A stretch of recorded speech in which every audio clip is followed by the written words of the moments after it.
All right, so everything that I've talked to you about right now is a macro view. And I like teaching that way. I like teaching with macro, and then we go into the micro economics of it.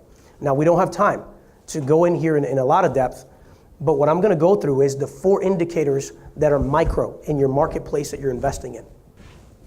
So now let's talk about the 4 local indicators that each and every one of you should be aware of.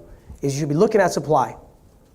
You should understand the demand, watch vacancy factors, and rent rates. In a declining stage, what you're going to notice is that there is limited or no new supply in the marketplace. You would think that there'd be a lot of supply, but the truth is, people are scared.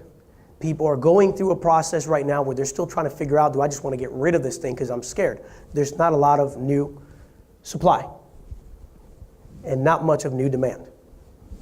When you get to the demand is beginning to decline. So there's still some people that obviously still have to move, so that'll never stop.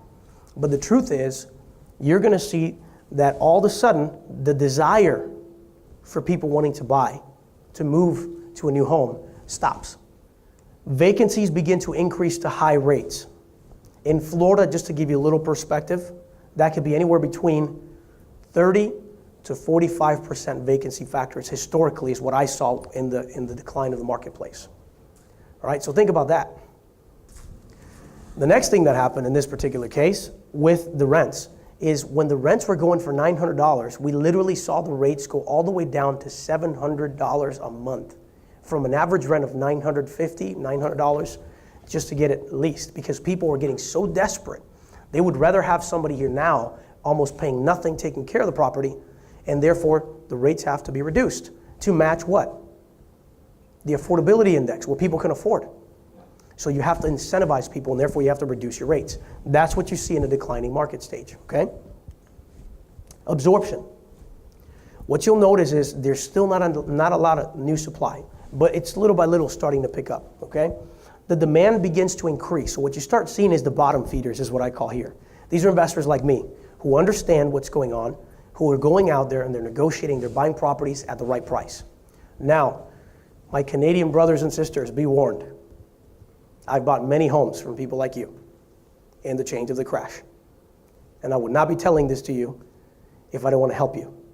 What happens with overseas investors, specifically in Central Florida? Central Florida is a mecca for international buyers. In many cases, you guys screw it up for the locals. But at the end of the day, you guys pay the price. And here's what I mean by that. In Orlando alone, there is a massive influx of Brazilian investors coming in to buy properties, cash. Droves of properties. They're overpaying. Canadian investors are coming here. Not only are they going to Arizona, some are going to California, but the price points in California is so high, they've been targeting Florida like crazy. Hey, you guys are here too. What a coincidence, right? So I'm warning you because I want to actually help you to succeed. Many properties during this stage have I purchased from overseas investors that we sent them a direct letter saying, if you're overseas and you want to get rid of this headache, send me an email or call me. I want to buy your property cash. And I cannot tell you how many people who had bought cash didn't even care. They're like, look, just get this headache away from me. And literally we're buying at 50 cents on the dollar. And they bought it at literally 125% of market value. So I literally kid you not. I've bought homes in Central Florida in the downturn for $40,000 that were literally 2,000 square foot homes built in 2006 that some of you guys bought for $275,000. I kid you not. Yes. So is that important for you to know, especially if you're overseas? You should absolutely be aware of what's going on. Now, the vacancy starts to decrease because what starts happening is during this particular stage in the absorption period, not that a lot of confidence is back in the marketplace. It's not that. However, what happens is people still have to what? They have to live somewhere, and they can't afford to buy. They're afraid to buy, so what's the next step? They go to rent. So that's when you start seeing all of a sudden that the vacancy rate starts diminishing slightly, and all of a sudden, you're starting to see little by little the rents going up. Okay? Then you get to the growth stage. That's when you start seeing supply is beginning to increase. Demand is greater than the new supply, so there's still more buyers than there is inventory, which is a good thing. Again, that's what helps to climb a little bit. That's when you really have to start watching. Vacancy is declining in lows. You'll get to the point where literally, folks, you could be at like 90% occupancy all year round on some of these rental properties because everybody, as soon as you get out, you lease it the next day. And rents have, of course, the positive growth. I've owned a property that in the downturn of the market, I was getting $600 for it. Today, that same property is going for $975 a month. Can you see the growth pattern? Absolutely.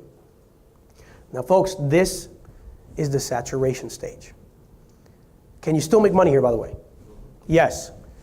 But should you be extremely aware? This is where most of you made mistakes in the marketplace.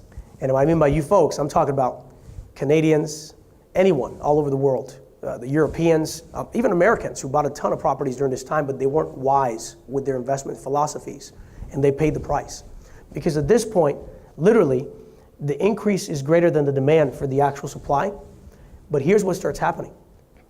Folks who are developing these properties can't sell them, so they have to what? They have to incentivize you to buy these properties. So they say, hey, we'll pay all of your closing costs. Hey, we'll give you 1 year guaranteed rental income. Hey, we're gonna convert these apartment complexes into condos so that you could buy them. Because why? Because you're trying to find the affordable index where they can make money. Because now they're what? They're overpriced out of the market. That's inevitably what happens during this stage. So when you start seeing apartment complexes on the regular basis turning into condos, should you not be warned and open your eyes a little bit closer to see what's going on? You with me so far?